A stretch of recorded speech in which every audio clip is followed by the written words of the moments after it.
Assalamualaikum warahmatullahi wabarakatuh.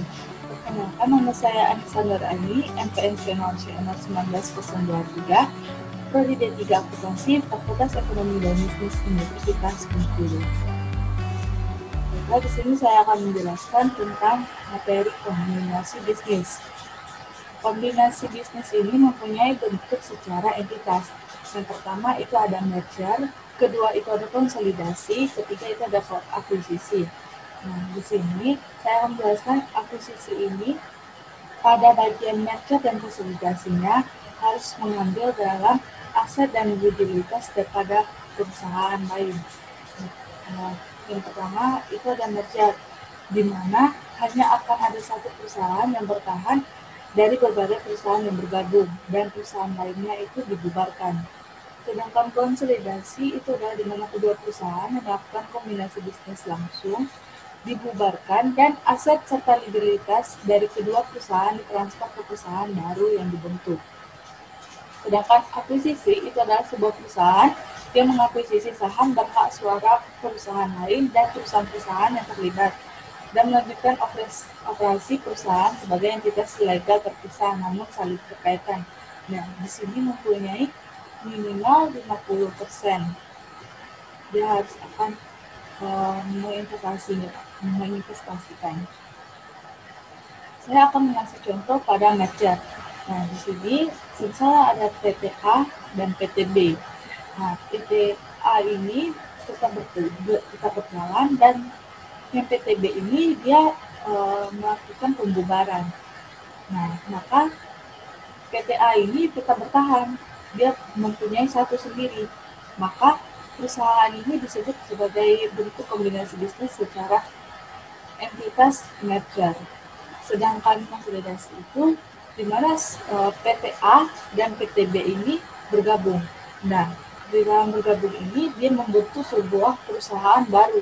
Dia itu membentuk sebuah PTC. Nah, PTA dan PTB ini tadi dibubarkan.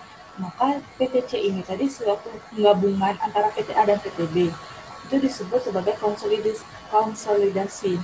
Sedangkan akuisisi itu di mana PTA mengakuisisi saham milik PTB dengan kepemilikan 50%. Maka itu disebut akuisisi.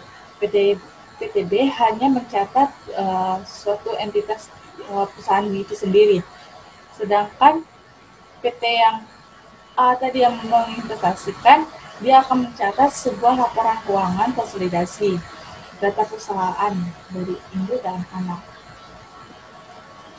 Motivasi di sebuah perusahaan itu hanya untuk memperkaya. Semakin banyak kekayaan perusahaan, maka semakin besar juga perusahaan itu maju.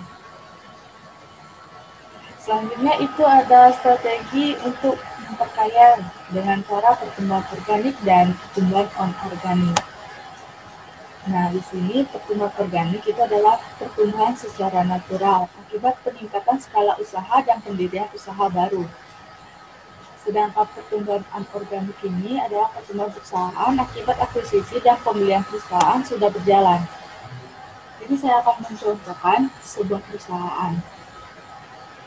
Misalnya saya mempunyai perusahaan dan saya ingin mendirikan perusahaan yang baru. Nah, perusahaan baru ini saya harus mengestimasi karena bisa-bisa perusahaan yang saya bangun secara baru ini di dalam saya mengambil dalam perusahaan pertambangan. Nah, pertambangan ini kan pertambangan yang ada di Indonesia ini sudah banyak dan sudah banyak yang sudah maju. Sedangkan saya baru memulai dari awal, dari nol. Untung itu saya maju juga, atau saya akan rugi. Karena kan itu sesuatu yang baru, usaha baru yang mulai dari nol. Nah, sedangkan kalau itu gagal, saya akan beralih kepada pertumbuhan anorganik. Nah, di sini saya di dalam pertambangan, saya memang gagal di dalam membuat suatu perusahaan yang mulai dari nol. Maka saya menginvestasikan kepada perusahaan yang sudah berjalan. Jadi saya cuma menginvestasi, maka itu perusahaan itu mempunyai perusahaan saya juga. anak perusahaan saya, karena saya mau menanam saham di sana itu melebihi dari 50%. Selanjutnya itu ada jenis kombinasi bisnis. Jenis kombinasi bisnis ini ada menurut sebagai strategi bisnis, ada bentuk entitas, dan metode akuntansi. Strategi bisnis ini ada 3. Yang pertama ada integritas vertikal, integritas horizontal, dan konglomerasi. Nah, apa itu integritas vertikal? Integritas vertikal itu adalah akuisisi entitas yang memiliki hubungan antara pemasok dan distribusi. Sedangkan integritas horizontal itu adalah akuisisi yang menghasilkan produk sejenis atau produk yang berkaitan. Sedangkan konglomerasi itu adalah yang tidak memiliki hubungan dengan entitas tersebut. Sedangkan bentuk entitas itu seperti saya jelaskan di awal tadi, ada merger, konsolidasi, dan akuisisi. Merger itu adalah satu perusahaan yang berdiri sendiri di antara perusahaan-perusahaan lain yang akan bubar. Dan perusahaan satu ini dia bertahan sendiri. Sedangkan konsolidasi itu adalah penggabungan antara dua perusahaan dan membentuk suatu perusahaan baru. Sedangkan akuisisi itu adalah suatu perusahaan itu sendiri yang akan menanamkan saham lebih dari 50% dan dia mempunyai anak perusahaan. Sedangkan metode akuntansi itu ada pooling of interest. Pooling of interest itu adalah penyatuan kepentingan. Dan purchase itu adalah pembelian atau akuisisi. Nah, sekarang yang banyak digunakan itu adalah di dalam purchase. Selanjutnya itu ada standar akuntansi bisnis koordinasi. Perkembangan diatur pada PSAK 22 revisi tahun 2010 yang mengalami penyesuaian pada tahun 2014. Sebelum itu menggunakan PSAK tahun 22 tahun 1994. Tetapi yang dibutuhkan sekarang yaitu PSAK 65. Selanjutnya itu ada aspek perpajakan. Nah, aspek perpajakan ini sangat diperhatikan dalam perusahaan-perusahaan lain karena dia akan menghitung perpajakan yang akan dikenakan pajak perusahaan ini berapa dan yang harus mereka bayar itu juga harus berapa. Selanjutnya itu ada kombinasi bisnis dan pengendalian. Sebelum itu saya akan menjelaskan pengendalian itu apa. Pengendalian itu adalah suatu perusahaan yang memiliki lebih dari 50% pada perusahaan lain, maka itu disebut hak dalam pengendalian. Karena misal saya mempunyai usaha, memang saya induk dari perusahaan tersebut, dan saya ingin memiliki anak perusahaan. Nah, saya harus menanam saham itu sebesar lebih dari 50%. Baru itu dianggap sebagai anak perusahaan. Dan kalau belum, itu belum bisa disebut sebagai itu anak perusahaan.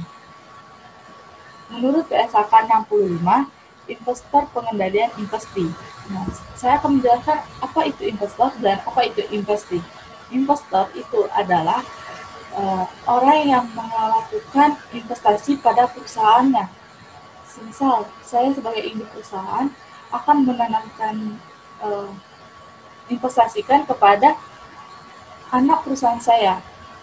Dan sedangkan investi itu adalah orang yang menerima dari investasi yang orang yang menerima, baiklah saya akan ulangi, orang yang menerima investasi dari perusahaan. Misalnya tadi saya menanam saham kepada anak perusahaan. Nah, itu disebut sebagai investor.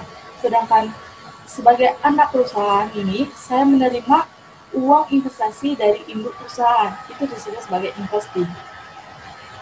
Di sini mempunyai keuntungan, yaitu pertama, investor memiliki kekuasaan pada investi.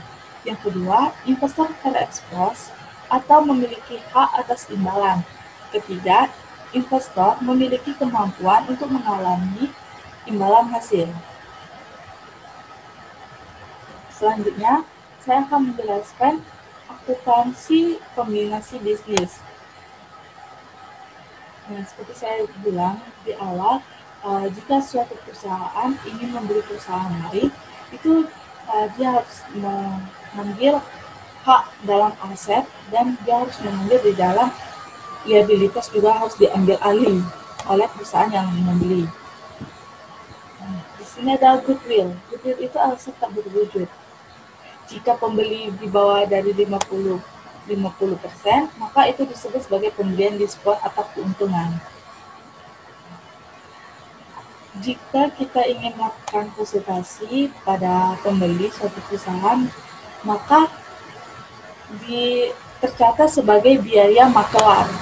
Nah, di sana kita akan membuat akun. Akun itu apa aja yang akan dibutuhkan? Akun tahun berjalan, beban tahun berjalan, atau biaya kapitalisasi. Selanjutnya itu ada imbalan yang dialihkan, kas atau non-kas yang dikorbankan di perusahaan untuk mengakuisisi